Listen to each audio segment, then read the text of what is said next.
Good evening all, and welcome once again to Tinker Tailor Soldier Fry here on the mighty Loading Ready Run Video Entertainment Network. My name's Ian Horner. I'll be your navigator through this, what we call a Let's Try program, where we try something new. Sometimes it works. Oftentimes it still does work, but not necessarily in the way we want it to. But we always try, and that's the important thing. And we always try to thank you, the viewer, from whomst you are able to allow us to continue to do the things that we do on this program through your monetary donations at patreon.com/loadingreadyrun. There's hierarchies of our liking of you, and those of you at Patreon are right at the top. But just underneath are everybody else, whether you're watching, subbing, bitting, or just commenting. However you choose to engage, we are happy to have you with us. So, today I have promised a membrane clarinet as our project for the day, and this is something that just showed up in my feeds. I can't even remember where, but it led me to a man on YouTube, Brian Brass or Michael Brass, I believe, who built what he calls a membrane clarinet. And through my various other researches, this is a pretty common thing to do, but what it is a way of taking some pipe and making it into a longer piece of pipe with a membrane that vibrates and makes a noise. And then you can drill holes in the pipe to control what the note is of this instrument. We were talking earlier before the show about what makes it a clarinet, and I think it's just that it's not a flute, because you're not just blowing over the holes and causing a vibration in the air that way. And it's not a horn, because you're not using your lips like a brass instrument to buzz to make that initial noise. It's got a vibrational medium, but it ain't a reed, so probably closer to a bagpipe, let's say, or a chanter. Anyway, we should probably just head right into it here and bring up the plumbing in the background that some people are a little bit worried about. This is going to be the main piece of our build, and just to go through what we're going to do here, we're going to take some of this pipe. Ooh, do I have a nice clean edge? I do have one piece with a clean edge. Great. You got to take your pipe. We're using, I believe, 1/2-inch Schedule 40 PVC, which is one of the.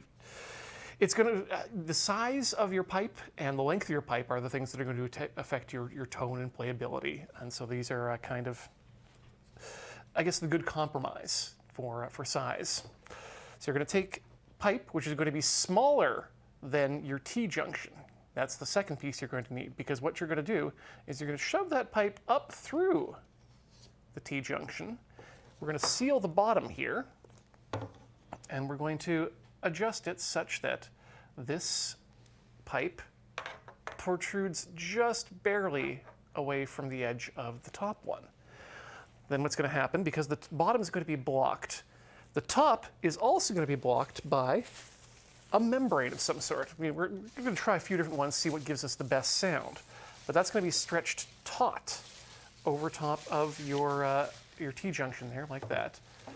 And that's going to, when you blow through here, because the bottom's blocked, force the air to go up and vibrate that membrane so that the air can then escape down the pipe and make the sound. Cool. Hopefully that makes some sense. I've seen the procedure done a couple of times and spent way too long in the hallways of Home Depot last night, running between the plumbing and the electrical department, trying to mix and match pieces that would be useful. Not a sponsor and not even a recommendation, because boy oh boy, when you've got a Rover Mini like I do, a nice small car, it makes it difficult to purchase things like, say, PVC pipe, which in a civilized country will come in 2 to 3 foot lengths, all the way up to 10 to 15. No, we are forced to purchase the 10 feet at once. And if you'd like to know how I cut it, well, I found some of these in the wiring department, and they seem to work out great for my purposes. We'll clean up the cuts today. So we're going to start by Cleaning up the edge, well, not cleaning up this edge. This edge is fine, but cutting the pipe to the appropriate length, and then we're going to clean up the holes and start manufacturing that top bit there. What we're going to need to do in terms of modification is sand out a bit of this. This is a coupler which stops the pipe partway through, and we need it to go all the way through there in the bottom up to the top, and that's what's going to seal off our bottom bit. The top we're going to seal off with this cap. I was thinking about cutting it into a ring, and I think I still might do that just for fun, but honestly the cap does kind of cover everything over and makes it look nice and clean. But then you don't get to see the membrane, and where's the fun in that? So I think we'll start by doing some cutting, and then we'll do some sanding in here, and then we can work on main assembly. When you're working with instruments, though, physics is unfortunately on your side, but not necessarily intuitive. The length of that pipe is what's going to determine the base note of the instrument. And then as you drill holes, where those holes are located is what determines the notes that will be played when you have your fingers open or closed over those notes.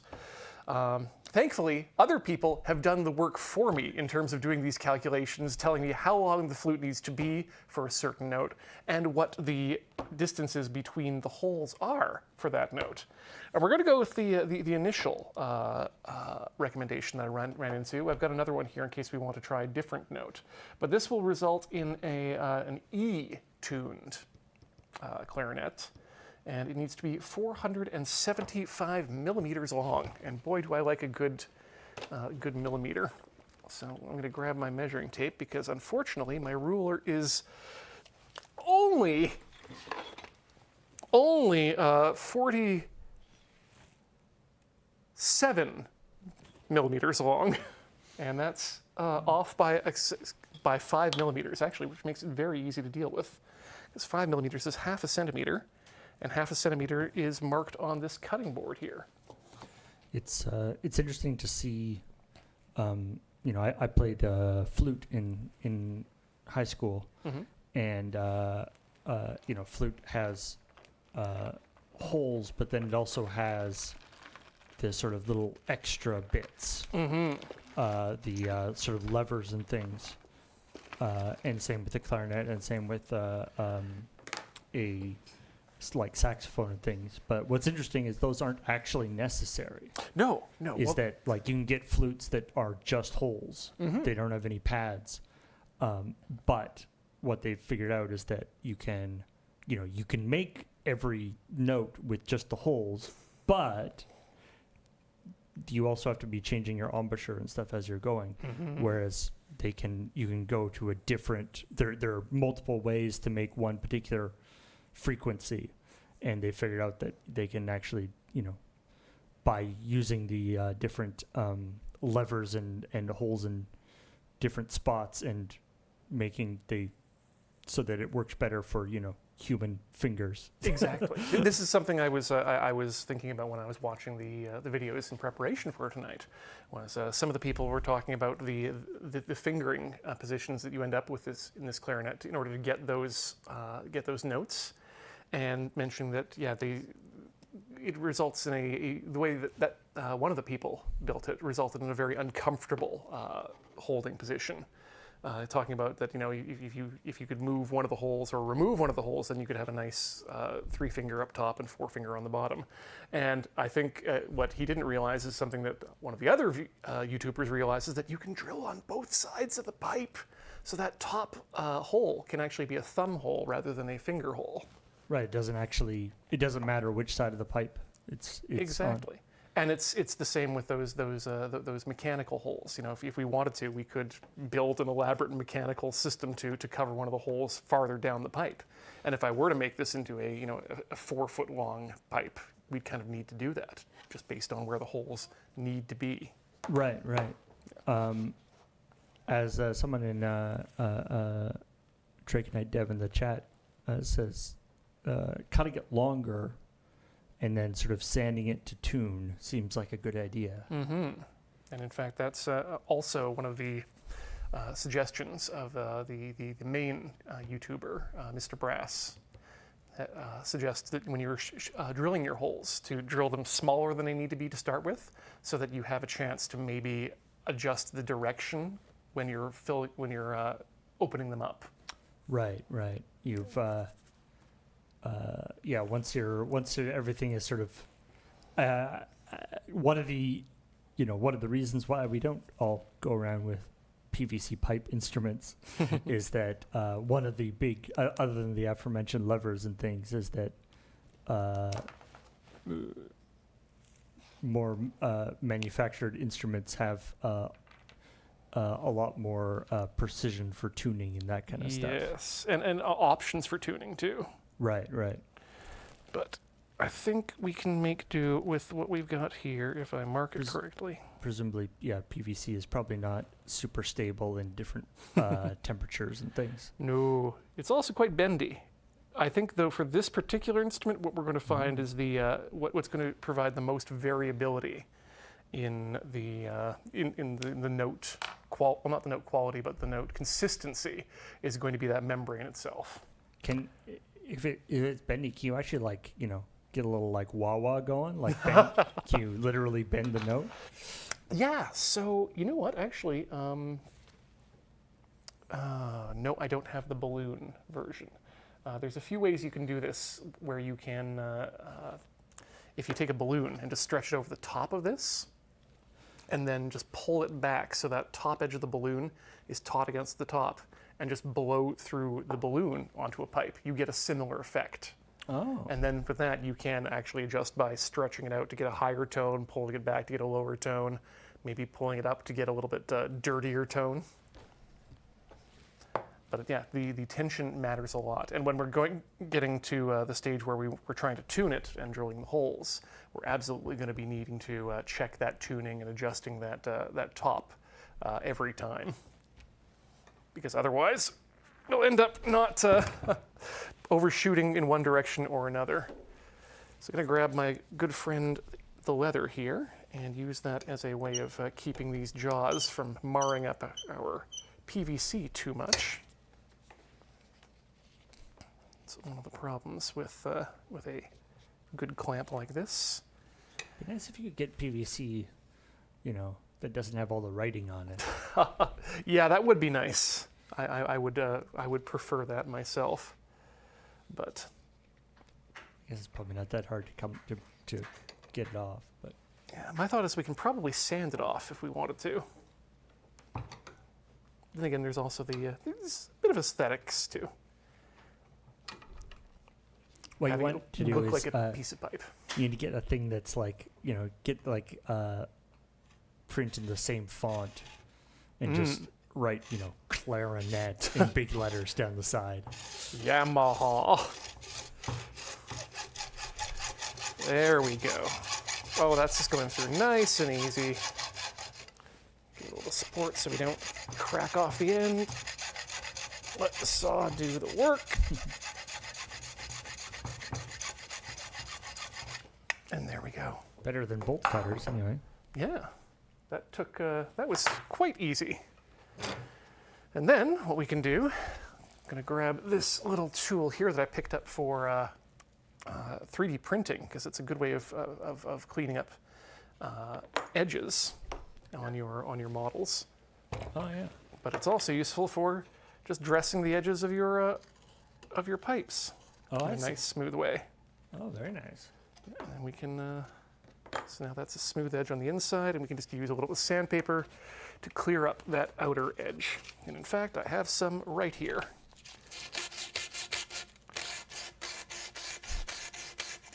Now this is especially important because we're going to want a good flat and smooth edge so we don't mess up the Even sanding is kind of musical. membrane.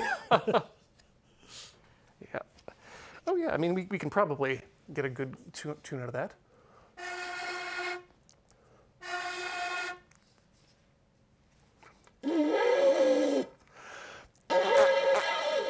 Nope. That's not as good as I thought it would be. Okay, let's see if we can just get that a little bit smoother.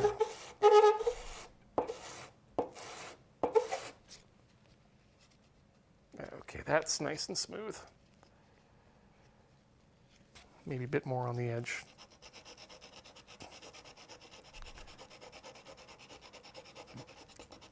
I mean, this is probably going to be the bottom end of our flute too, but okay.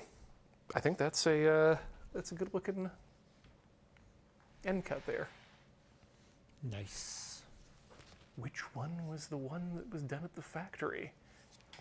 I'll never tell. Okay. Wow, that was a lot easier than expected. PVC is not that tough, is it? Next up, let's see if we can get this inner ring here routed out. And for that, I think we're going to use some power tools.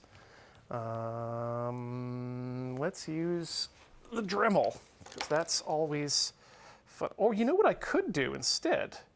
So, Is just slice off the portion that's offending. you don't actually need that much length. No, I don't actually. And the narrow part is the part that you don't want. That's, that seems like that's going to be the easiest way to go about this, actually. The point of this is just to have a little bit of like a flange on the. Yeah, exactly. We want to we want to be able to have it set so that it can seal the bottom of the mouthpiece. Oh, I see. Yes. So that's sort of a what do you call it? A bushing. Yeah. It's what you would call it if it was like I think threaded. they call it a reducer, maybe? Right. I guess it's either a reducer or a expander, depending on which way you're going. But Oh yeah, 3/4 inch to 1/2 inch is what we're going to here. Cool. So I need to eyeball about where I think the the thing. Oh, or I could. If I was smart, I would have brought my calipers.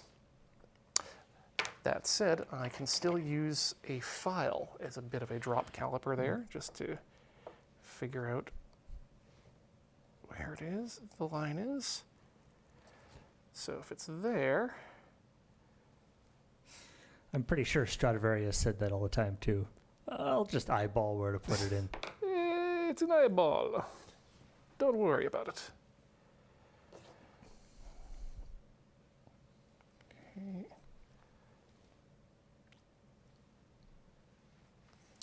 So let's just give that a mark with our Sharpie, just to give us a cut point. Anywhere on the left side of the Sharpie is probably fine. Mini Sharpies, great for having around when you need them. All right, let's open up lefty-loosey this vise. I might have to give this to Alex to have him clean it up for me. He's been doing some real good work with tool restoration recently. Mm.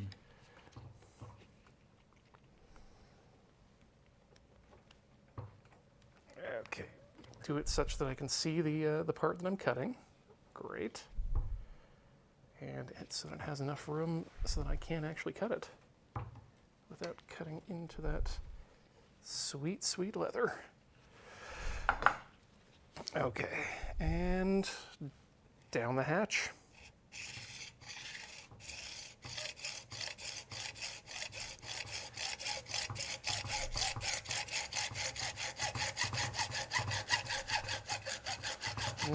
Caught the leather a bit, but that's okay. It's sacrificial.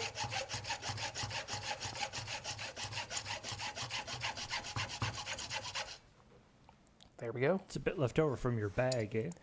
Yeah, this was a set of leather that was given to me by Dandy Geek to do some leather experiments with here on the show. And yeah, this is it had been lost for a short amount of time, but it has been found again. So leather projects are back on the table here on the show. Mm-hmm. And I have some ideas for the future. What I did not think about was the sheer amount of plastic shrapnel we're going to have to deal with today, and where it's going to go in the meantime. because I don't want to just toss it on the floor. That stuff doesn't vacuum up very well. Okay, so. Just throw it in the ocean. There's lots of microplastics in there. Anyway. Yeah, exactly. Well, next time I'm going down to deal with my my batteries, the car batteries that go in the ocean. Okay.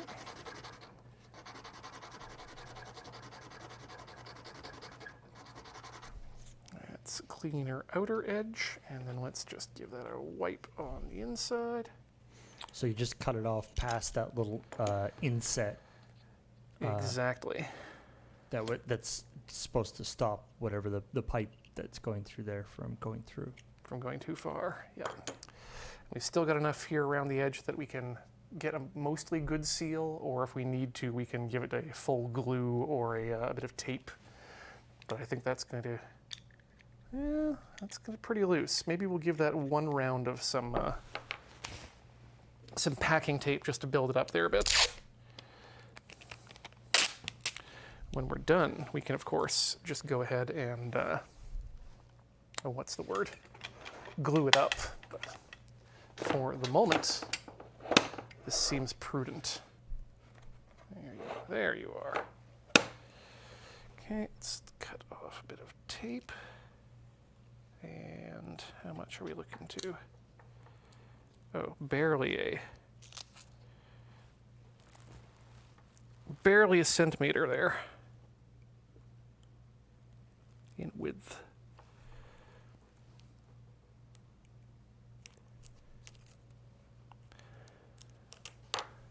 Okay, and then we'll just put that on there, and that should just provide that extra fraction of a millimeter that we need to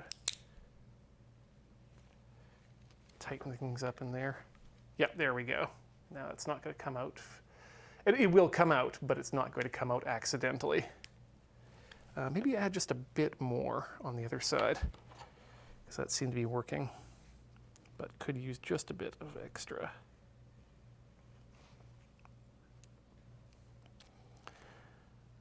I was about to say, hey, we should try some tape as a membrane as well, but that might defeat the purpose of something being able to vibrate if it's stuck to an area. There we go. That's not coming out unless I want it to. Nice. Which is great, because it's not come out yet.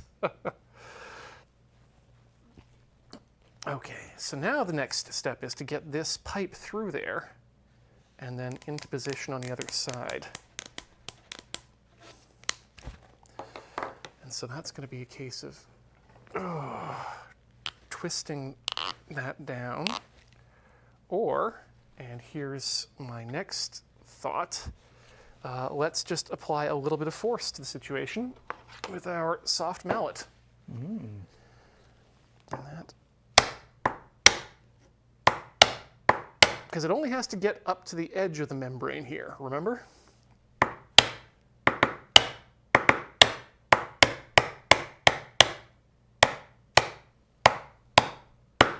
Okay, that's perfectly flat.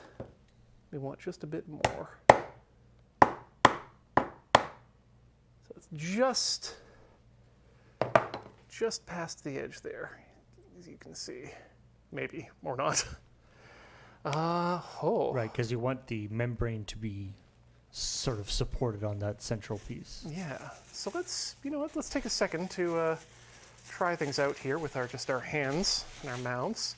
I think I'm actually going to cut a small piece off of this spear to do a mouthpiece, to be honest. Let's get that nice and taut, and Holy crap! That sounds really good. Let's just make sure that wasn't a fluke.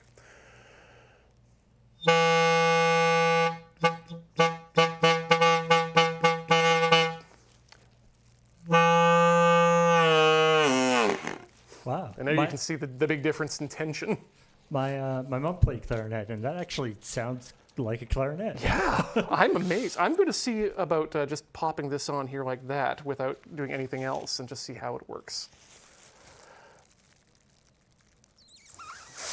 Okay, so that's not going to. There's too much pressure on it now. Maybe that's the case. What was the difference? Okay, put that on. Maybe it does need a bit of space.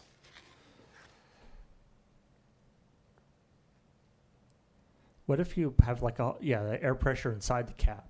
So you need like a hole in the top of the cap. That's probably it. Yeah, that's I think the idea. I think we'll just we'll just cut a ring out of this, because then we can use it as a cap or a ring later on. But we can do that experiment after we've drilled some holes for tuning, because I think that's going to be the biggest part of tonight's show. TBH. Yeah, that's really interesting. How quickly that turns into something that is like, oh wow, this is a real. Yeah. That's producing a lot more sort of melodic sound than just honking on a piece of tube. Yeah. I am immediately blown away by how quickly that came together, just in terms of getting a decent sound. Okay, that seems like enough of a ring to me. So let's just eyeball that. So I was thinking when I was coming in here today, I know the word for a stringed instrument maker is a luthier, right? For a wind instrument, is that a flutier?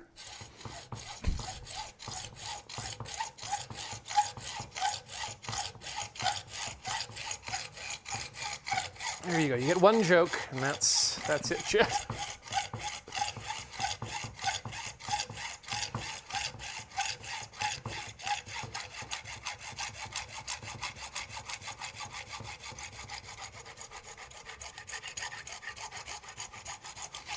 I wonder if, in addition to, or in, as a thing to try, in addition to the ring, like the actual, like the cap, with like a hole in the top of it, so that it would sort of seal around the top edge of the thing as well. I don't know. I'm sure game to try. Yeah, there's all sorts of ways you can experiment with it, I guess. It's a very, it's one nice thing about the sort of DIY. And having extra stuff around, too. Okay, so we'll clean up this ring first. Again, give it a nice inner bevel.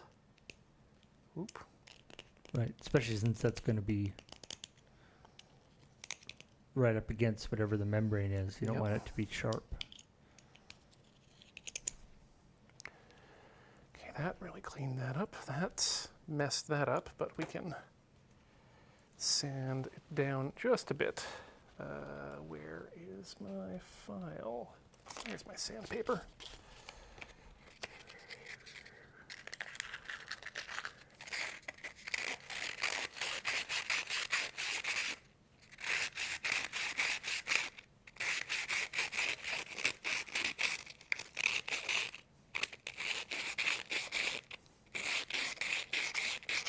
.320 grit, so that should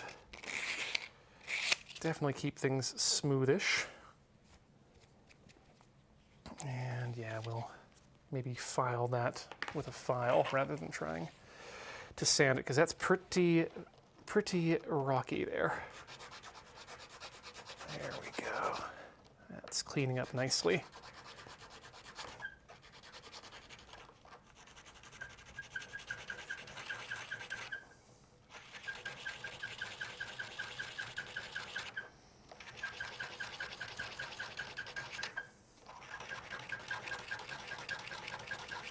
Definitely smells like PVC in here, that's for sure. Warm polymer. I did doing a quick search online. Someone else explicitly asking exactly the same question. What does it mean to be a maker of wind instruments? To the same effect as a luthier for stringed instruments. And the general consensus is there is no name. There's no name. because it's because the different wind instruments apparently required quite a bit different skill set sometimes. Yeah. And so somebody would be a clarinet maker or a trumpet maker or a pipe maker. Somebody who makes bagpipes. A monster. That's not true. I absolutely love the bagpipes, and I can occasionally in the summer hear someone within earshot of my home playing them, and that's kind of nice. There's the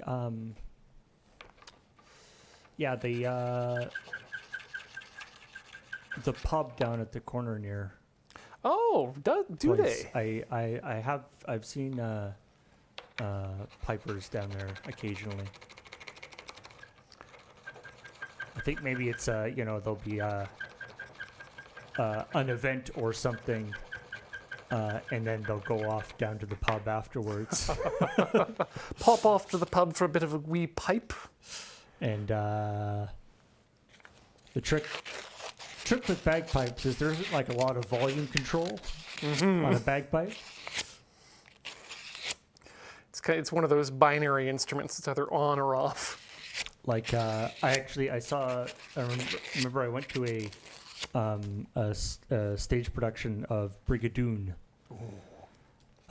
and there's some pipe playing, and there's a section where they're supposed to be sort of going off into the mist, and to do that in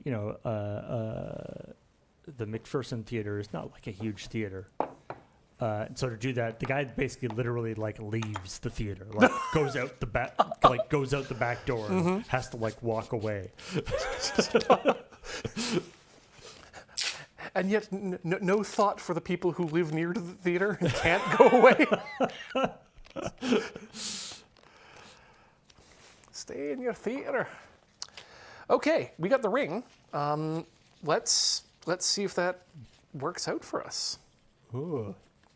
He has a PVC glove or a rubber glove? Yeah, let's try the rubber glove this time to start.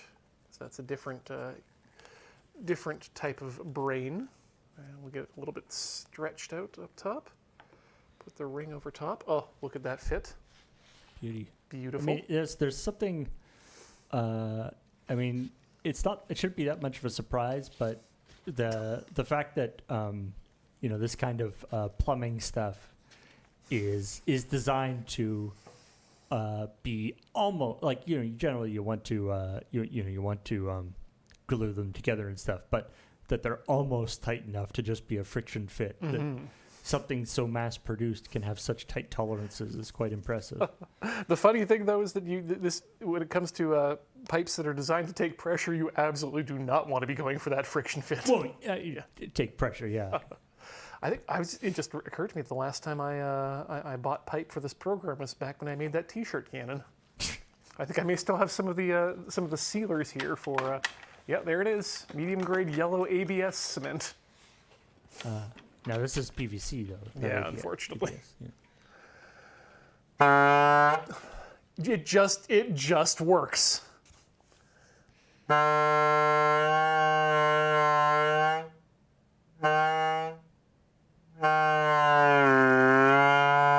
Okay, it's interesting how the breath control. So that's just you that. changing your breath a little bit. Yeah, just the pressure that I'm giving it. I'll go from a low pressure up to high slowly.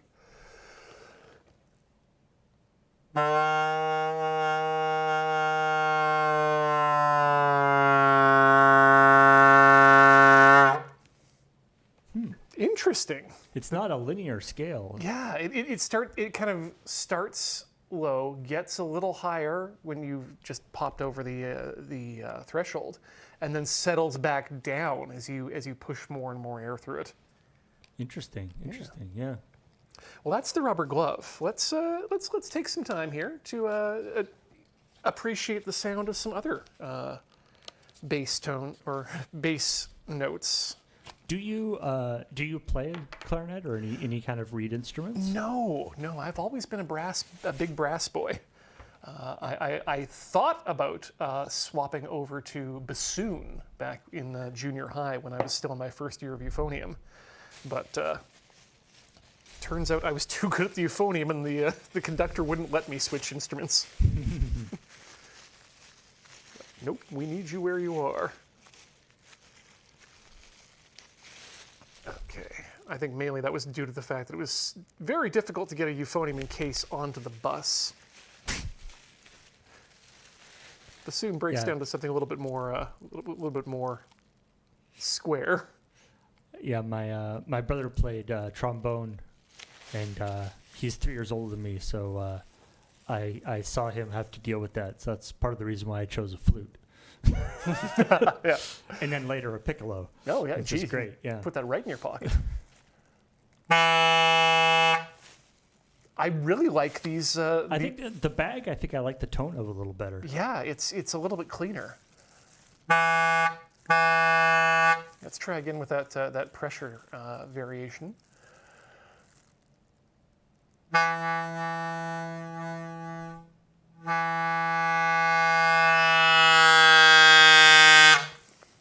So yeah, we definitely see the same thing where when you increase volume, you definitely lower the tone. And I bet that that's just due to providing a lot more pressure on the membrane and having it push out more. Right, right. Yeah. I can imagine, like, instead of drilling holes in it, like I can imagine you would just having like an inner pipe that you're, moving in and out. Ooh, like a slide whistle. Yeah, that's a dang good idea. I might do some variations on this in the future. But I do want to, just for fun, because we've got some time. I want to see what the tape actually is like. I'm going to, I should do 2 different versions. One with adhesive up and one with adhesive down. Yeah, I wonder, like, obviously, like, the stretchiness of whether it's important that the membrane is, like, stretchy or whether something that is more, like, because tape, like, that particular kind of tape is not very stretchy. No. But it might be enough. So let's just put that on there, give it a little push down, just enough to keep it tight. Mm-hmm. It's a very sharp tone, but it's still.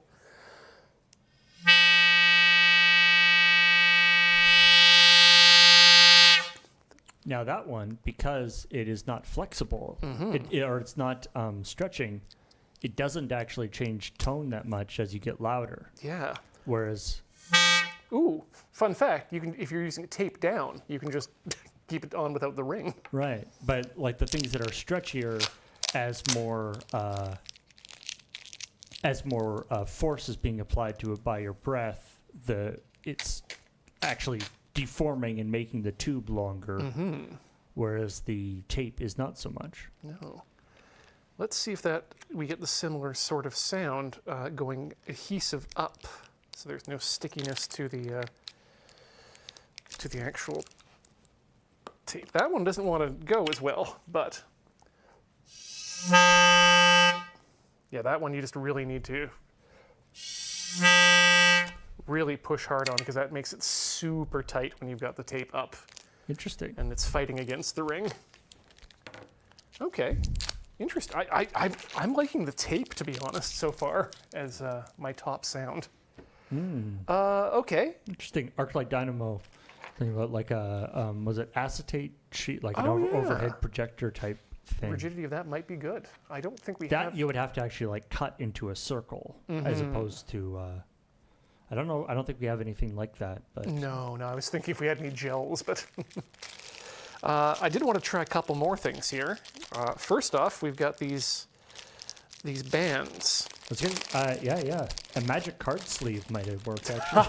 Oh my gosh. We have 1 or 2 of those around. Yeah, I think we might have some of those. We got these exercise bands. Oh yeah, there you go. To see what something super stretchy sounds like there. Again, can we get the ring over it, or do we just have to hold it in place? Nope. Oh, it's too thick. No, the ring will just barely fit there, but it's a tight fit. Ugh.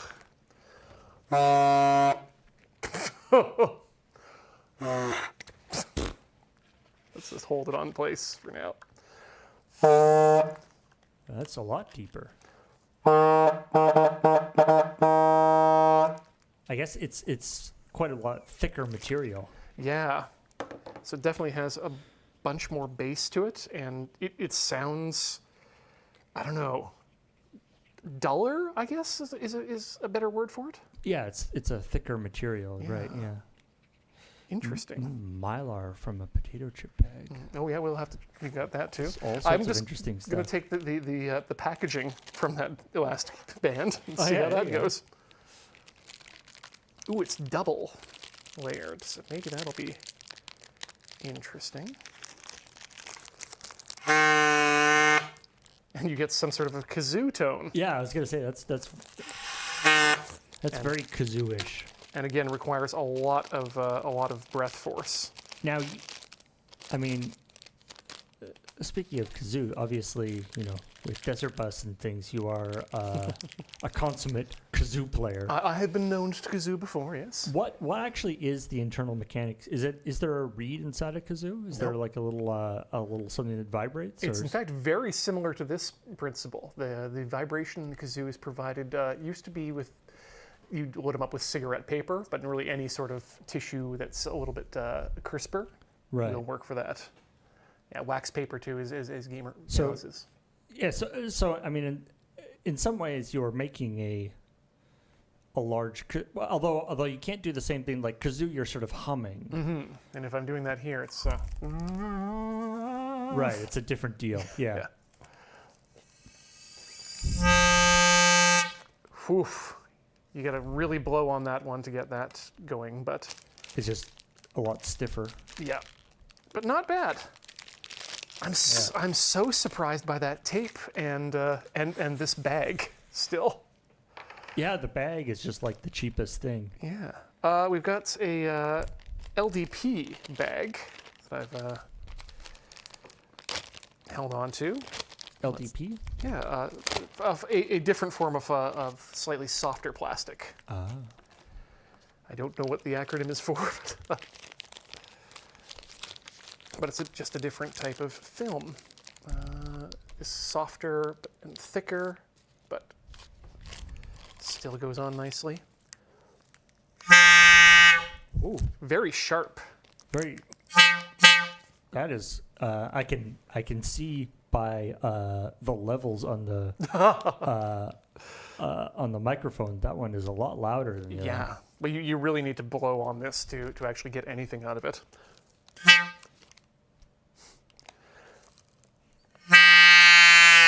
But it still exhibits the same down force when you really blow into it. That one I think fails. Belated headphone warning for people. Yes. Which, to be honest, is probably in effect for this entire stream. Probably safe. Yeah. Lower your headphone volume, but not your expectations.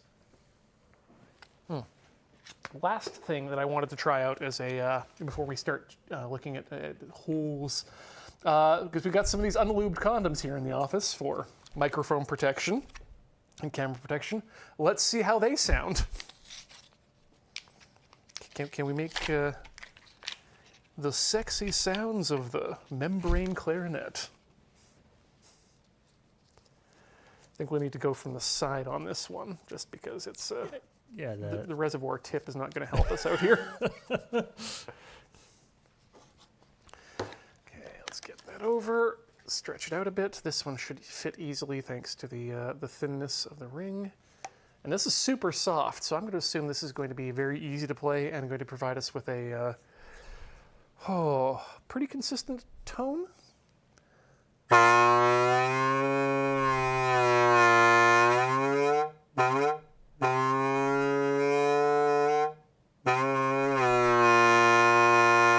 This is the worst sounding and the hardest to play. To be honest, I'm kind of glad that wasn't like the best. Yeah. And it's like, well, I guess that's what we have to use. Yep. No, that's bad. Yeah, that's definitely more of a honk. I wonder if I can tighten it up even more, and if that'll change things. I think it's like because it's so stretchy, any changes in your air pressure are messing with the tone. Immediately changes. So if you get a little tighter, it's a little easier to play, but still has the worst tone to it. So yeah, it's interesting that, and you know, when thinking about it, obviously it makes sense because a reed isn't stretchy. That like you would think you're stretching a thing over something that a stretchy material would be what you want, but actually no. You want something that is, you know, flexible and vibrates, but doesn't actually deform. Yeah. In order to maintain that tone. Yeah, that's going to lead to some interesting experiments here. You know what I'm going to say though is I think we're at the top of the hour, so let's take a short break. I'm going to go grab a Magic Card sleeve and some Mylar from a chip bag, and when we come back, we'll test a couple more membranes, and then we'll get to drilling some holes and tuning this thing up. So please get up, stretch your legs, swap your fluids, and we'll be back in just a few minutes. Don't go all the way away.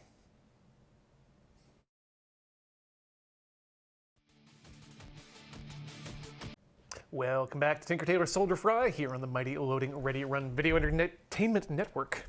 We're building a membrane clarinet. We have the machine itself put together pretty well, and we're just testing out some different membranes. Some people had suggested that maybe we try a Magic Card sleeve, and I think that's what we're going to do to start with here. We've got a perfect fit, which Paul was able to find for me, and a regular old sleeve, an Ultra Pro, and let's see what they're like. We'll start with the double up on the perfect fit, and if that doesn't do anything or can't get anywhere, maybe we'll try splitting it open. Because this is absolutely not going to leave these sleeves in playable shape when we're done. Oh yeah, that's tight. Ooh, that's not nice at all. I think we're just going to have to go ahead and split that open because two layers is too big. Yes, Tuner Light, you can use the microphone. Oh, you have a tuning app on your phone? Yes, I do. 'Cause otherwise, how are we going to find out what note we're at? Whoa. Nothing. Cannot even overcome the initial. Nope. Okay. All right. I think I can safely say then that the Ultra Pro is also going to probably give us a similar. It's even thicker plastic, so Yeah. it's probably not going to work. Okay, I think we can pass on that. We'll put that in the pile of forgotten ones. But I do also have a few other things here. We've got some Mylar chip bag from our latest Tokyo Treat expedition. That came apart rather nicely. And it's got a little kanji we can put on top. Okay, again, that's pretty thick, so hopefully.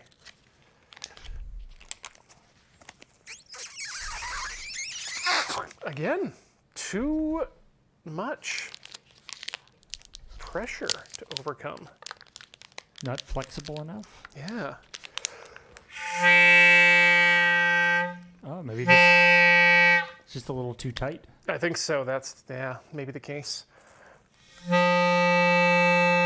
But that one still requires a lot of push on the lungs. Would not want to be playing that for any length of time. That said, the harder I push, it doesn't deform. Right. So, right. you know what? Let's just see what. You can track my app.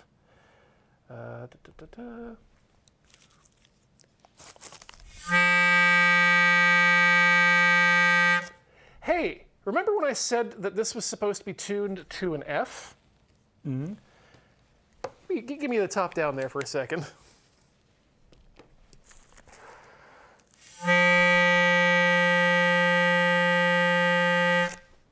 I'd call that not bad. Right on the money. Mm-hmm.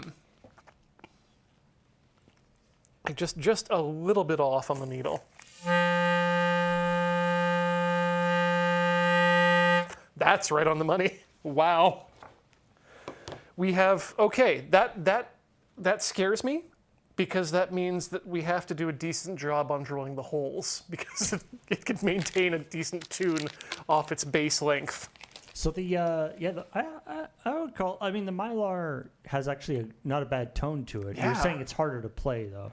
Yeah, I like it, but I would not want to be blowing on that the whole time. What I especially like about the Mylar, though, is the way I had it positioned, such that we actually just had the chip logo in the on the end of the very nice. Clarinet. Okay. Two more things I wanted to try here. We've got this Kit Kat bag, which is sort of a plasticky paper. That's very thick. Yeah, but it's also light, so I'm curious about this one. Let's just tear off a hunk.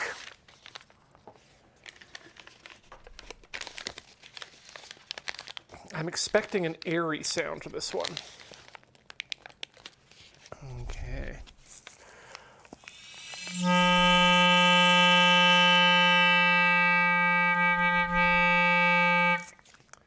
Whew. Yeah, once you get going, it's not so bad, but I'm getting I'm now getting lightheaded from the amount I needed to blow into that one. So far, just the sort of thin plastic shopping bag was the easiest to kind of get going. Eh? Yeah, easiest to get going and provided that consistently nice tone that we liked. I am going to try one more thing here from the Kit Kats, and that's a Kit Kat wrapper, because why not? Plus it allows me to, okay, I need to open it up carefully though, so that I can get access to the whole wrapper. It also allows me to really make some people in the chat upset with the way I decide to eat these Kit Kats. What, eating both at the same time rather than splitting into two? The only thing worse could be coming in from the side.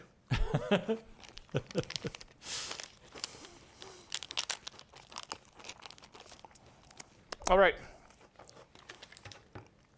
Kit Kat, do you have what it takes to be a musician? I mean, a full-size Kit Kat, I definitely split, but those little ones, it's not really worth it. No.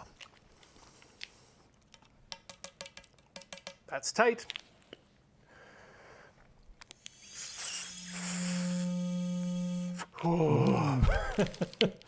Maybe a little too tight. Maybe. I'm going to try backing off just a bit if I can. It's a delicate balance between having it on and just completely loose. Wait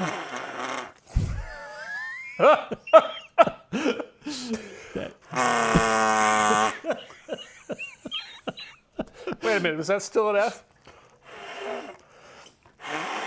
Okay, it's gone. That's more what I was expecting. A sort of a raspy, E.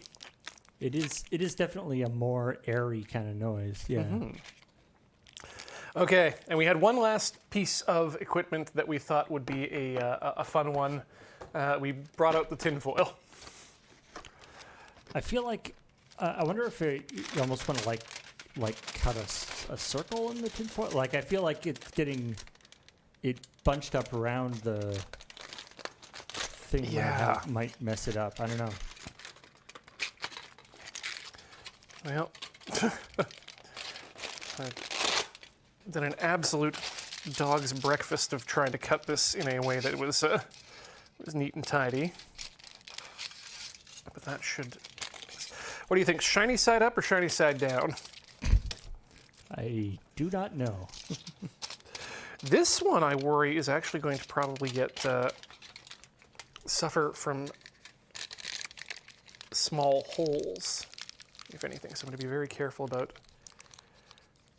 smoothing it down on top. And then we'll just very lightly adjust the ring. That went on there pretty easy, actually.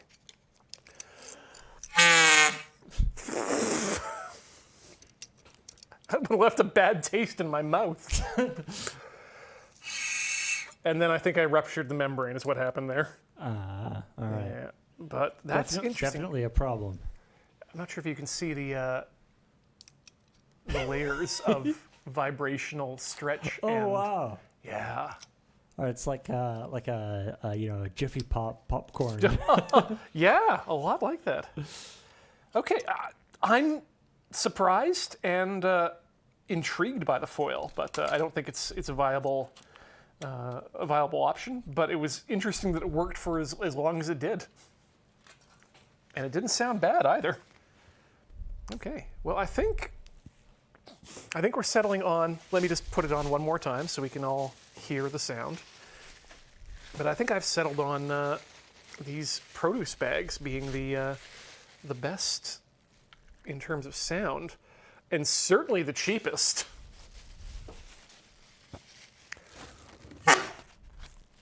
Oh, Well, that's what happens if you don't get it tight enough.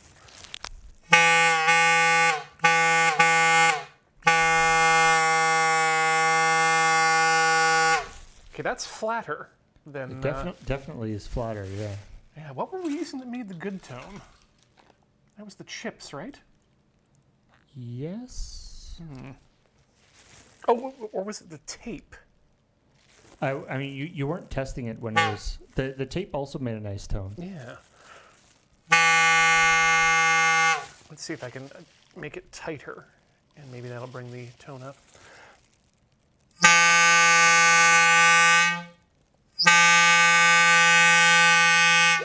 Yeah, that still doesn't bring it back up to the F. Interesting. Very. Okay, well, let's slap some more tape on there and start working. I think the tape's actually not a bad idea anyway, because it's going to be less overall stretchy. Right. And that's going to mean less variation in terms of the tuning when we actually get to tuning the yeah, holes. that's true. The bag might sort of progressively go out of tune as you're working on it. Yeah. Always got to fold my tape back so I can easily get at it. You'd think that's a technology we would have solved by now, is how to get the, on these thin packing tapes, how to very easily get them up without having to use your fingernail and then tear the tape. I got some packing tape like a while ago that was like silent packing tape. Wow. Like you'd pull off just off the roll instead of For when you need to leave home and you don't want, where you need to pack everything for leaving home and not anyone can know.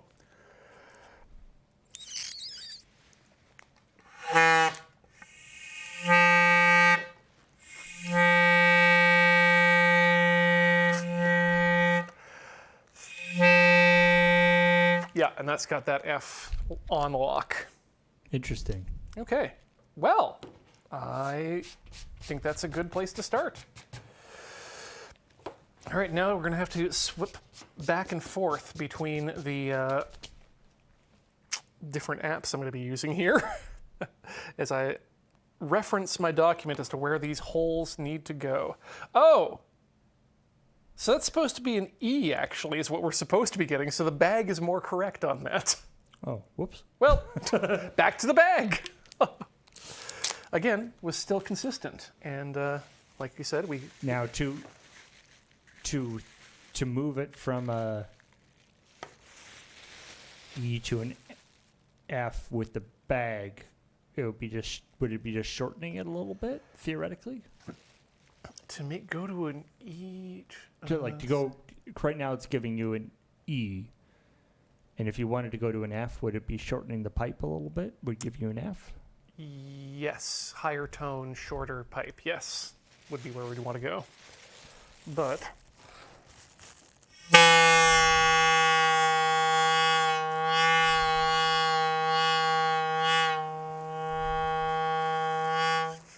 There's a very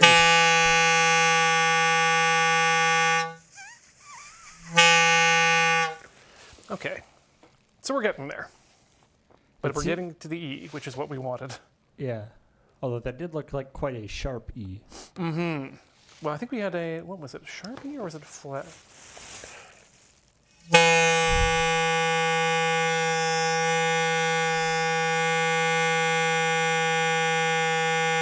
Yeah, it's a little bit on the flat side. Oh, okay. Just a bit, but we can probably adjust that by pulling up on the tension.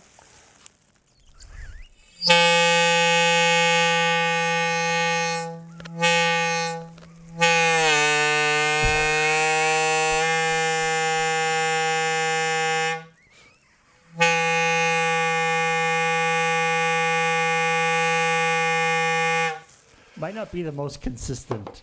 No.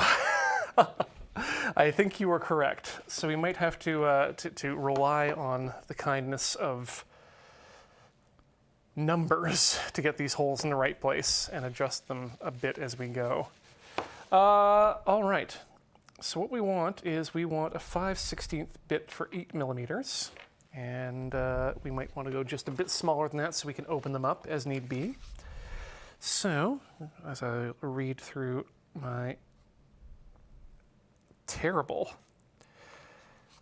drill bit system, that's 6/64ths. Yeah, I don't know. Some chat saying like the tape was, closer to the F, but it seemed like it was a lot easier to keep it at that consistent. Like it seems like for the purposes of tuning it, being able to make a consistent tone might be more important. Mm-hmm. I don't know. I guess if you're going for an F though, then that changes where all the holes are, and they won't match what your little thing has, what your diagram has. Though, Well, right? It is a ratio, so the notes might just not be what they're listed on there, but the length will be what the sides, what the notes will actually be in relation to each other.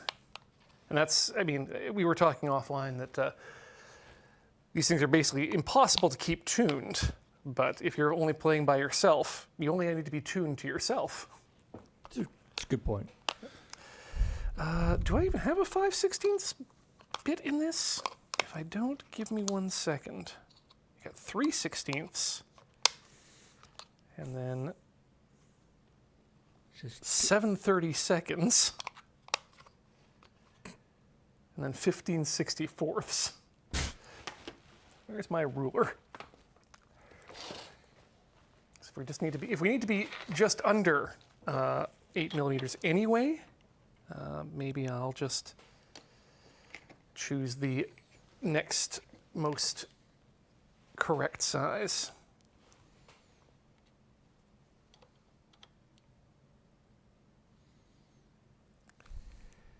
Okay. So yeah, this is probably going to do us, and then we can just file them out as we need in terms of size. That's the 15/64. That would be the 1/4. Ah. Yes, 1/4. Oh, America. Why do you do this to us? All right. Nope, other way. There we go. All right, let's do some marking here, shall we? Thankfully, the information is given to me in such a way that it's measured in millimeters from the end of the pipe. So the first one we're going to do is 58.5 millimeters in, which seems ambitiously accurate. And that's 5.8 centimeters and a bit more. Yeah. Yeah. What level? How many decimal places of precision are we at? With a drill bit, we're going to be looking at not a whole lot. And we probably want to have this facing up such that we can actually... Who's Jay Lozano? Jay Lozano? Oh, yeah, the man of the pipe man, you mean? That's a good question, Paul. Who is Jay Lozano? He's the guy who owns the pipe, baby. Yeah. He's the guy who made the pipe. we're going to use his markings as a place for me to put these hole indicators. All right. Well, I mean, no time like the present. Let's drill one hole and see if opening and closing that hole makes the sound we like. That looks to be pretty centered.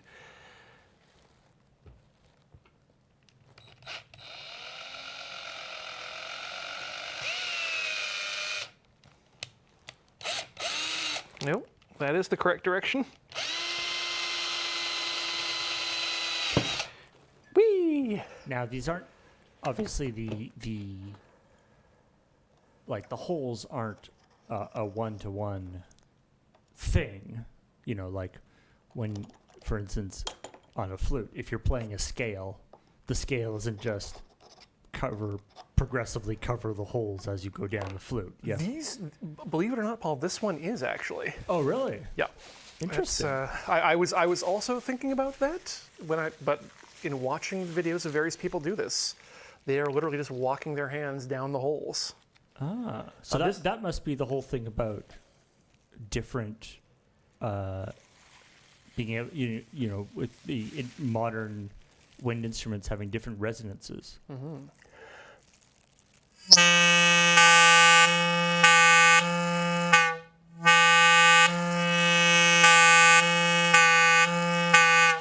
So this is supposed to take us from an E to an F sharp, which I'd say that sounds pretty close.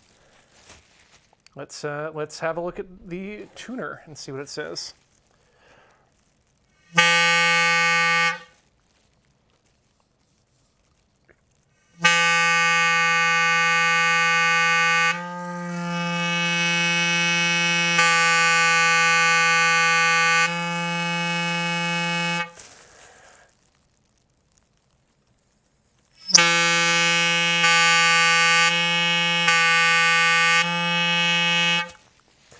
It's in the range. It's interesting how much how much volume you lose when you uncover that. Yeah, it's surprising. I'm going to try again with the rubber or the glove, just because I think that might be a little bit easier to keep a consistent tone with. Can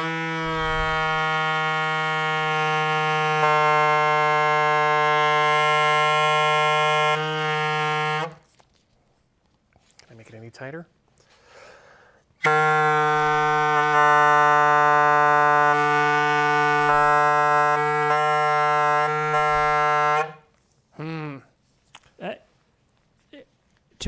To be honest, to my ear, it barely sounds like it's changing note at all. It's changing tone, but it's like it doesn't sound like it's changing pitch that much. Mm-hmm.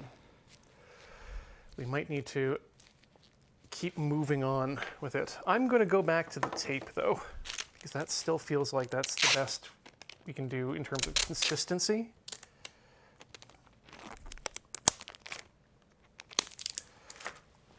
Thankfully, it's easy to switch membranes.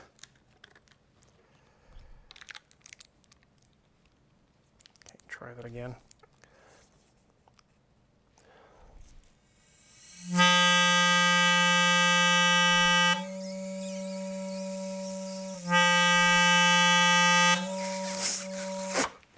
Man, But so hard to keep. I wonder playing it. if the hole's too big. Like you're losing. It's amazing how much power you lose. Like considering there's a big hole at the end of the pipe. Yeah. The idea that tiny, half-inch hole or quarter-inch hole Would be enough to would be do enough that. to lose that much power. Well, and we're still not even at the size of the hole is actually still only about 6 inches. So maybe that's where we need to do is open that up a bit. And let's just use our files for that.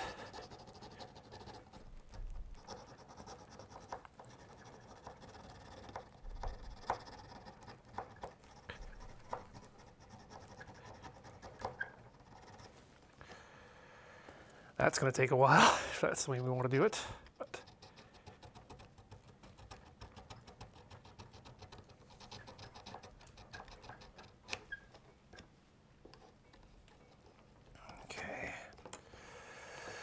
And then membranes for days. Where'd my circle go?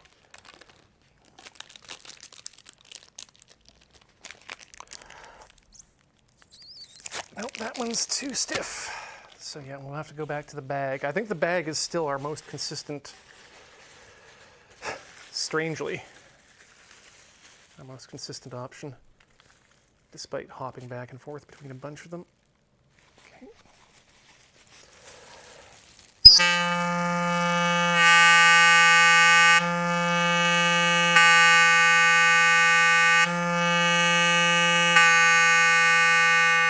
So that's, yeah, that changed a lot in terms of note, just filing it out that much.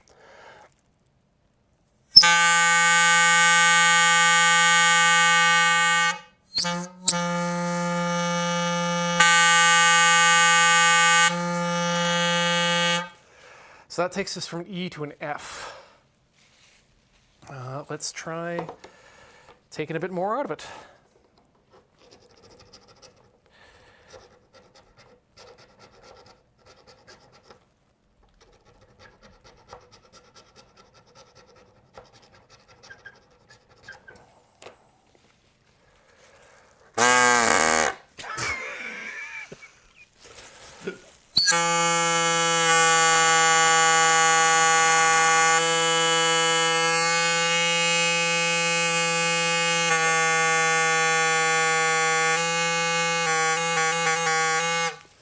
Hey, that sounded pretty good. Yeah, I'll take it.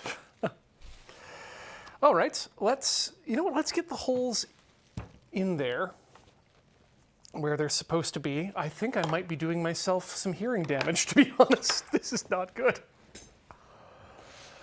Ooh.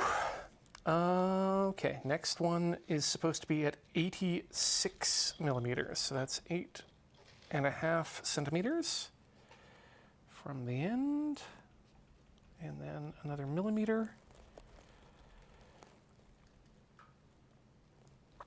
Okay. And let's get out the pencil. And by that I mean our little Sharpie.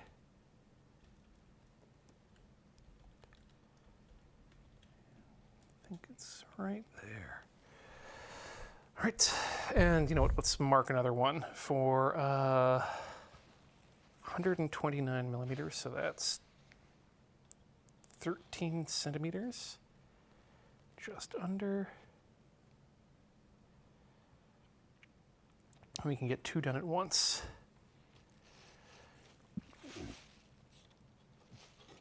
I think I need to make sure that my pipe and ruler are straight as well.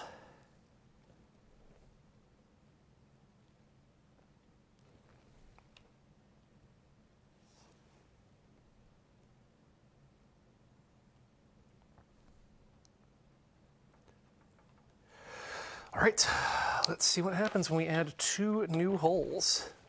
Something I'm usually very much against when it comes to my car or my body.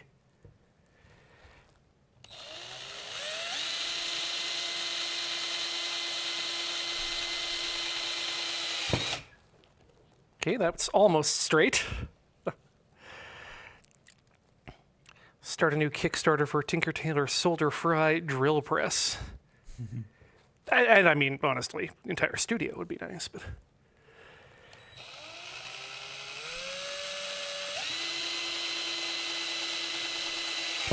Start small. So it's, again, not linear. It's not the same distance between each one. Mm-hmm. That's the magic of waves. Okay, let's give them a little bit of a clean out with the old router tool. Whee! Really cleans those out.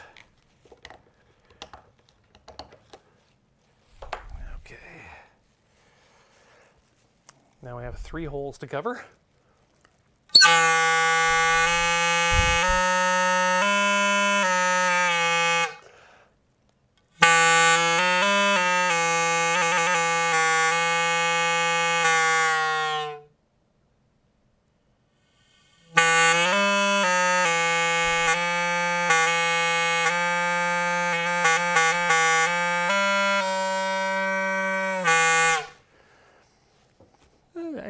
works. Yeah, it's sounding in the range of what it's supposed to sound like. Just want to clean. You're gonna be ready for hot crust buns or something soon. Yeah, it seems like it has a Merrily we roll along. definitely a more don't want to say minor. What's the mixolydian scale?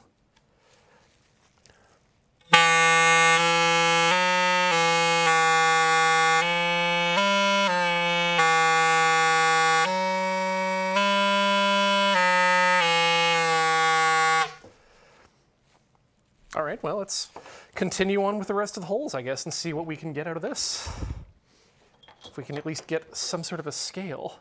Now, do you want to do some of them? You're saying some of them, you might want to do some of them in the back of the, or like not. I think we're only going to do the top one on the back for the thumb. Okay. Like, I guess,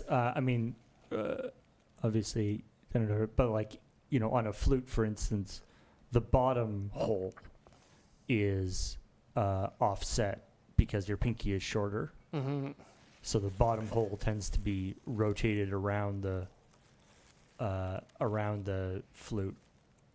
Yeah. Already, I think I've managed to gum that up. No, it's not so bad. I mean, it depends how it's going to be played, too.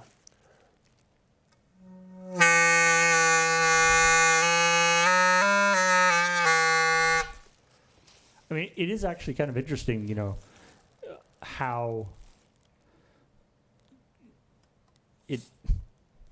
how it is, sort of approximately the same size as a flute, but a flute is like 3 octaves higher. It's like a completely different. I mean, it's producing the tone in a different way, obviously, but well, the other one that I had, which was going to be a 460 millimeter flute, that's the one that gets you the F scale. And so I think, yeah, it has a lot to do with what your initial size is, and then right, yeah, that determines how far apart these are going to be. And then as you saw with like the rubber exercise band, what the membrane is made out of changes the tone a lot too. Immensely. Okay, 171 millimeters. That's 17 and a... Oh, this is so much easier if I just do this. Okay. Let's see here. So 17.1 millimeters along the axis is going to get us right here.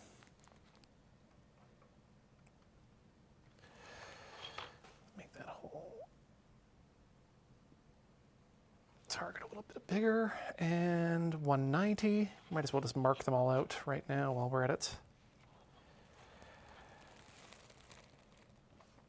Okay, so 190 is 19 on the nubbin.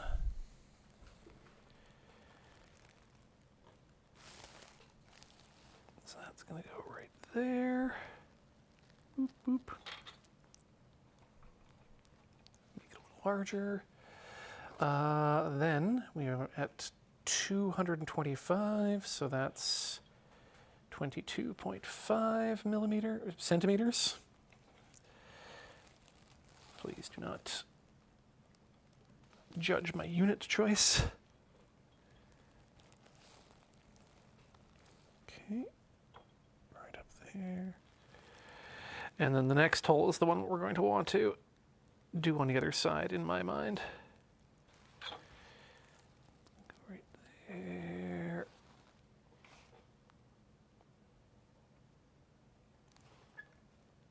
Okay, and the last one is at 263. So let's turn it over. And looking for 263, which is 26.3 centimeters. That's 4, that's 3.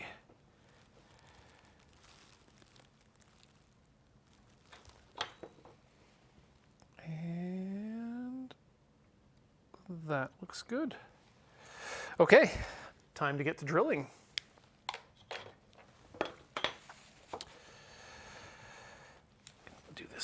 up here now. No need to stand.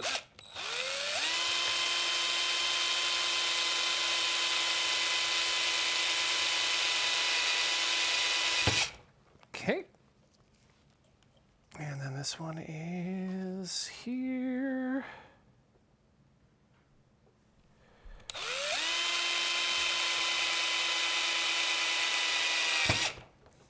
Well, that one's really close. That's interesting. Yeah, that, I think those two are B to C.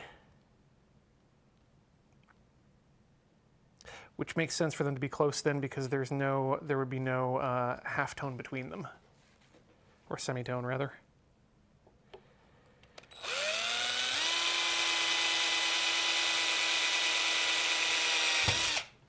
No black key.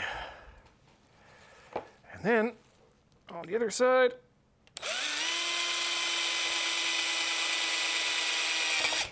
okay, let's clean these holes up a bit. Give them a little... There we go. Wrong way.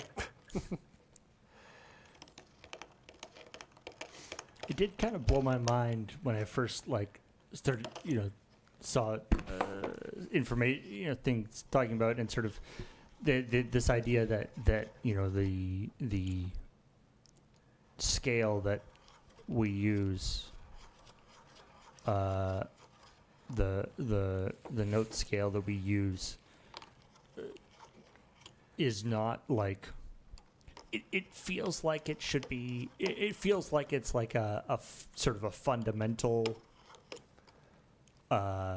sort of fact of the how physics operates, right, and how resonance works, that those are the notes. But of course it's not. It just happens to be the notes, the sort of system that we've locked in on for it seems to work pretty well. And then you hear music from other countries that have come up with a completely different system, and it's like, whoa, what? Yeah, it still sounds coherent, but it's... And it's like they're playing note. It's like, yeah, the idea that there could be notes that are like not on the scale doesn't really make it's it's the same as the same, which is the same thing, which is also true, that like words that can't be spelt in English. Isn't that part of where the idea of the devil's notes or the forbidden notes came from? Wasn't that just like certain dissonant chords? I can't remember. They were just like, yeah, we don't like the sound of this chord. Okay, well, I'm just right now. What I'm doing is giving myself a little mouthpiece, so I don't have to get right up on that. Oh, I see. Right up on the membrane and have it right in my ear the whole time. There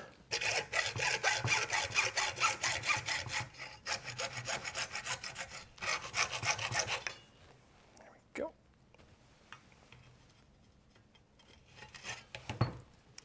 Put that back. Oh, and then we'll clean that out.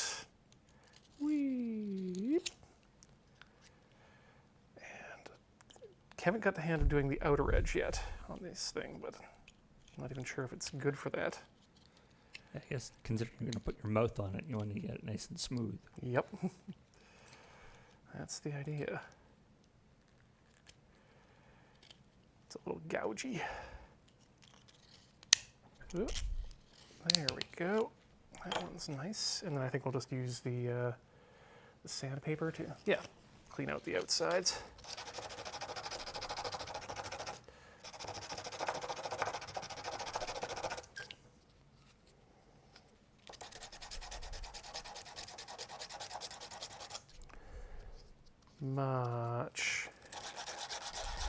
Much better. Just picks up all the blackness around here. Makes you really want to put it on your mouth. Yeah.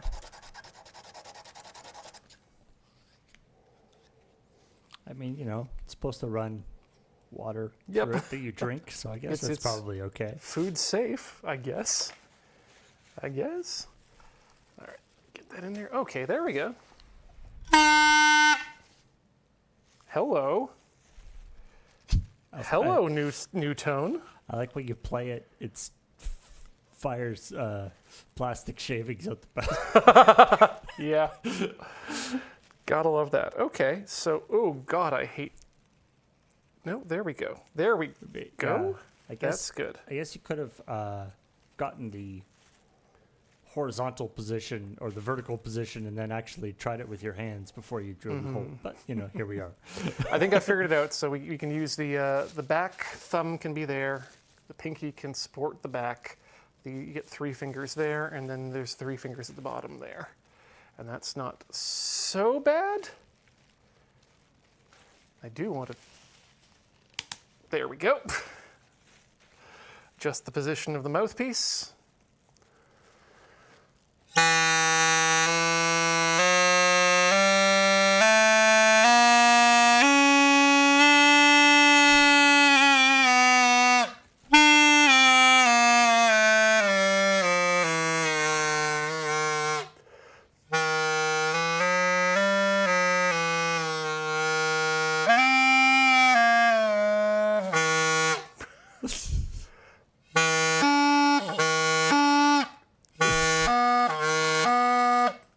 Oh, hey. I feel like there's one transition in there that's a little...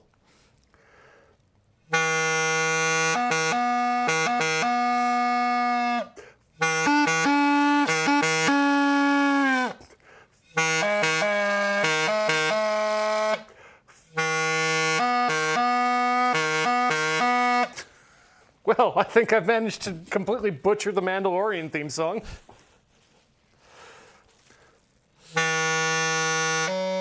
Okay, so let's just have a listen to the notes here. It's interesting. You've switched from holding it like a flute to holding it like a saxophone. A little bit, yeah. I think probably closer to bagpipes, honestly, but... Okay, let's see what these notes actually are. It's a pipe, and you have a bag on the top. That's a very good point. Definitions be damned.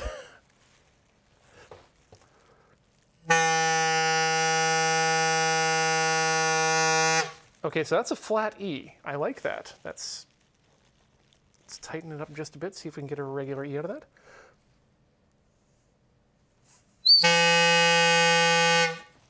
Down a bit.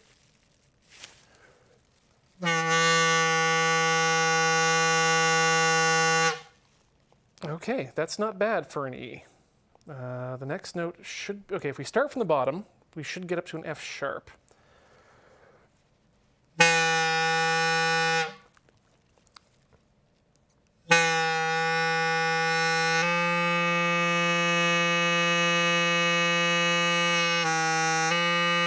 So that's a pretty flat F, but... There's an F flat as opposed to an F sharp. Well, a flat regular F.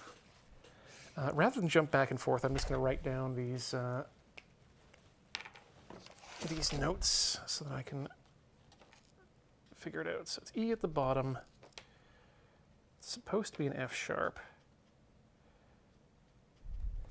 G comes next, then an A, then a B, C, D, and then E at the top. So that should be an octave, actually, if we go just to the top hole. Okay. Let's start with that.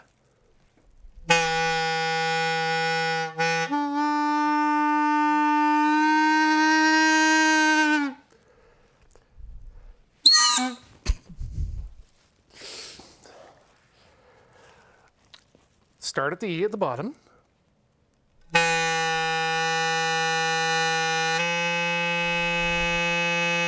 So that's an F. If we wanted to sharpen that, we need it to go farther up farther up the pipe. So maybe I'll just give it a bit more filing there. Right, because when you uncover the hole, you're effectively shortening the pipe to wherever the hole is. Exactly. I'm just gonna make sure I'm all covered. Okay, there we go. Huh. That's an F sharp. Boom, right in there. Okay, okay. Next is going to be a G.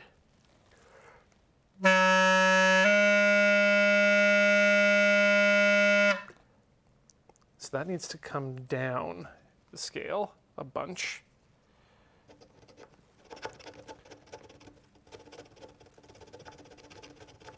Maybe I should get the big file for that one.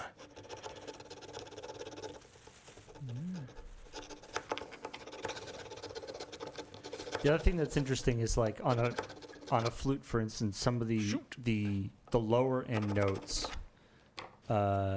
actually have two small holes rather than one large hole. Yes.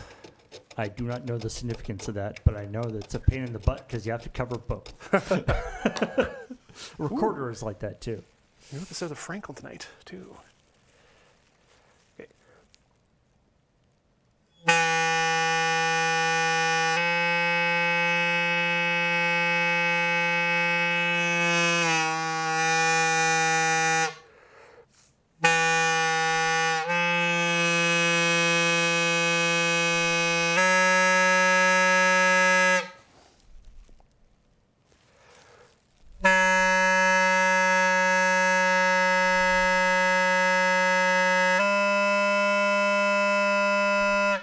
Right. I need to remember that this is the bass. You're right into the G there. Yeah.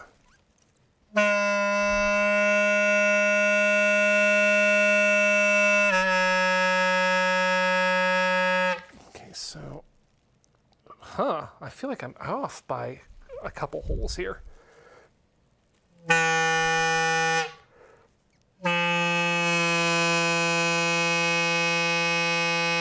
That's too sharp now, but that's close.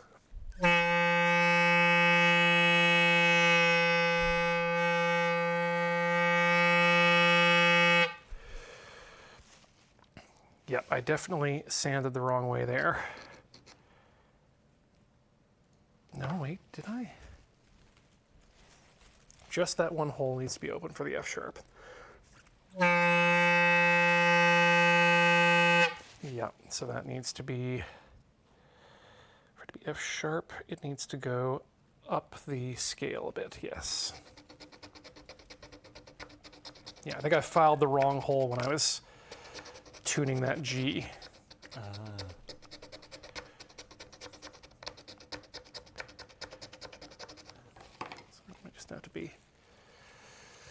might just have to be one that we cover up a little bit better.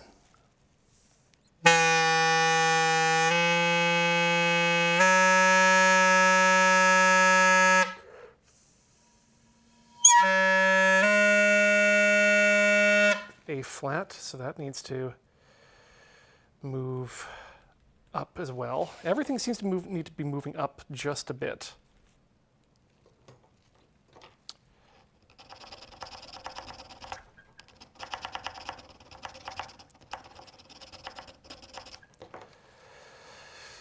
Let's try that for the A. 3.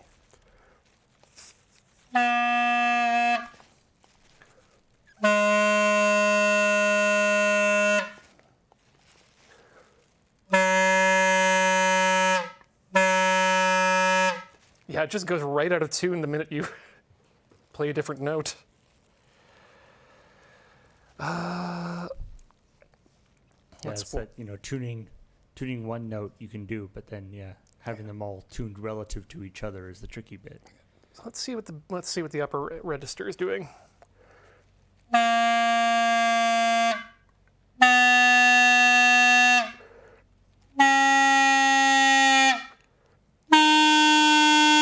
Okay, everything is literally just off by a half, so we just need to adjust our tuning in our membrane.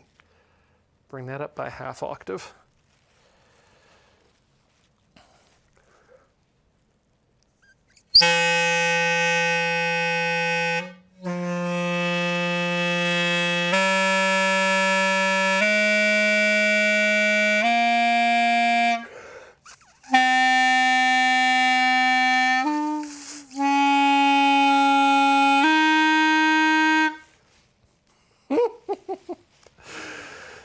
So it is definitely untuned. And the air pressure, of course, yeah, Christ, as you mentioned, will have something to do with that, but...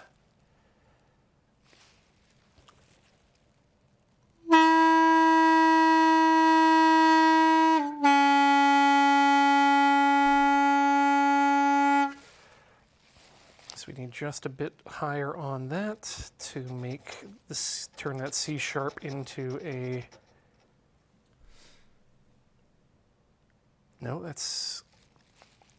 We want to turn the C sharp into a C, so we need to lower it by a tone, semitone. And that, I mean, I guess there's probably also, you know, adjusting higher up holes will affect other holes. And that, you know, there's Probably. a certain amount of tricky sort of knock-on effects. Mm-hmm.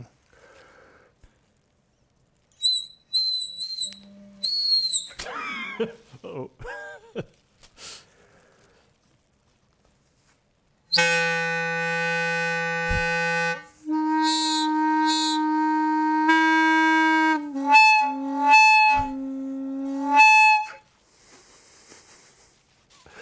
Let's try some fresh plastic here. We're getting into elementary school recorder recital with the squeaking. So, yep.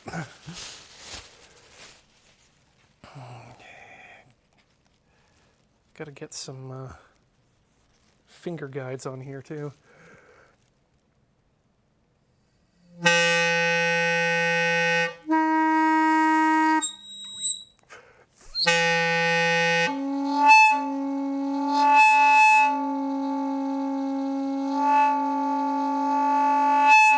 Sometimes it can be a D.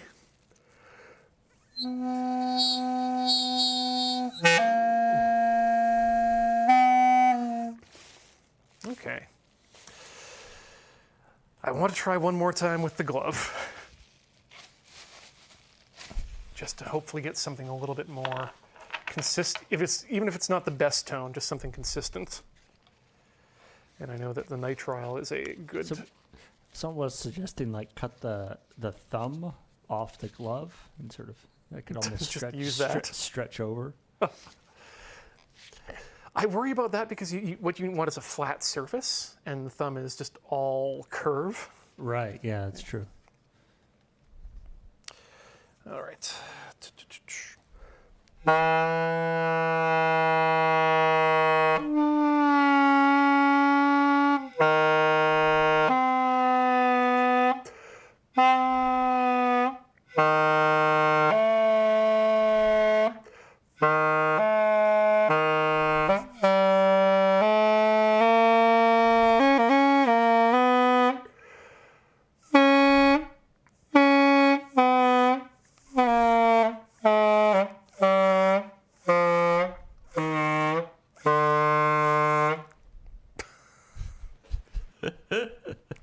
Nice. So I don't know, can we just improvise a little tune there?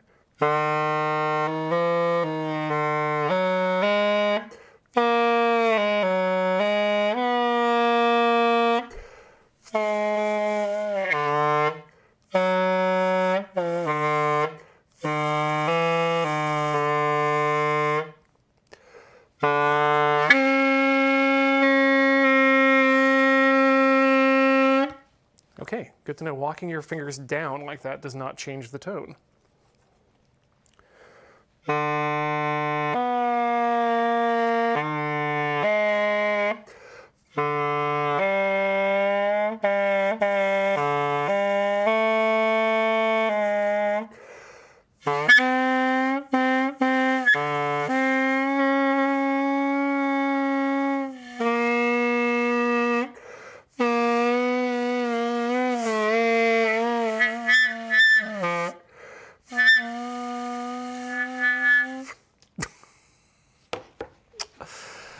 We need to get these some of these sound clips to Corey and Molly.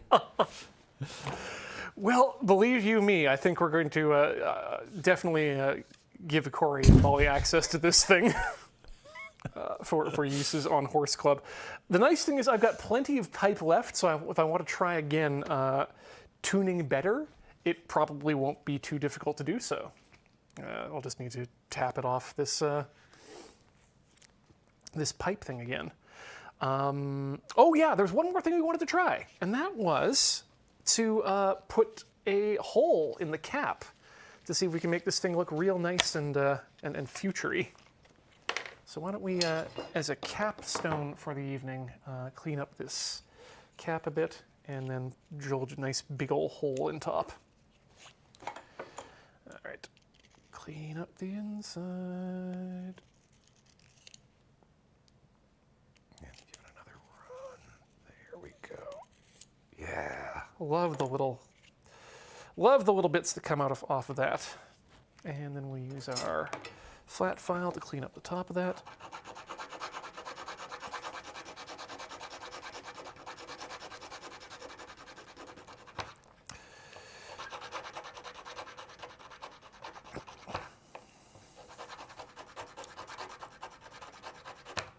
Then we'll have to decide what color to paint the whole thing.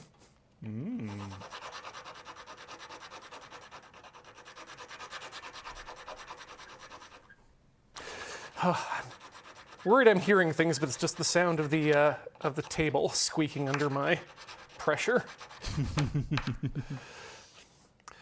All right, and then let's just bevel the edge a bit.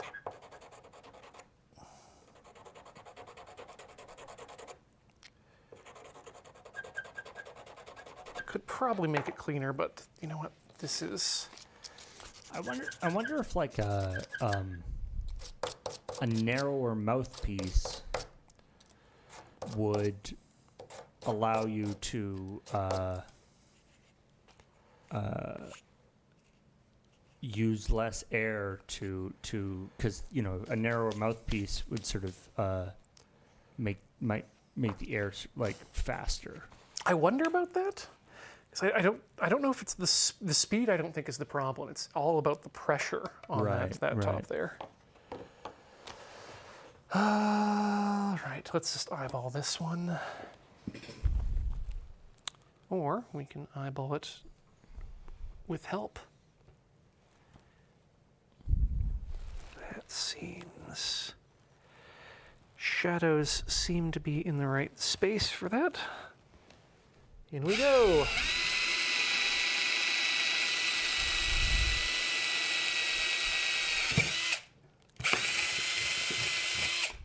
Ooh, that's some thick plastic in there.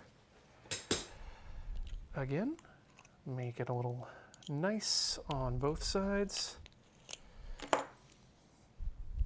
Bevel it up, and let's see what this looks like with a cap, or what it sounds like with a cap on top like this.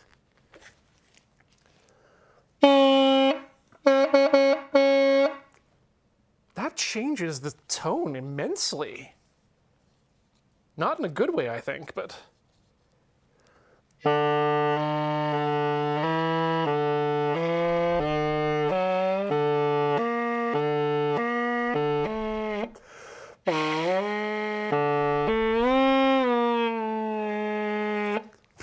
I guess a certain amount of sound is actually coming from the coming from the membrane itself. Absolutely. Which is now being muffled by... Yeah. Yeah, it's a pipe mute. Yeah. It is... it's probably better on your ear. Yes, so far.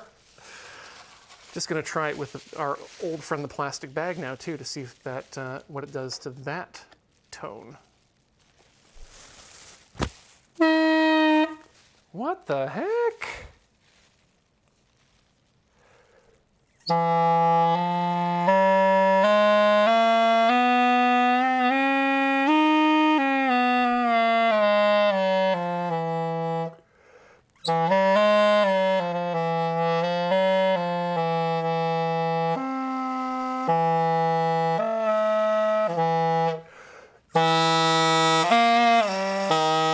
Yep. There's definitely a technique for this that I have not got yet, but I think the bag works better with that type of cap than the glove does. I feel like the cap might sort of stabilize it a little bit, like it Maybe it's just because you have been messing around with it more, but like it seemed like it was a little easier for you to transition between the notes cleanly. Like, let's put the bag back on there and just see how that does, just as a quick comparison.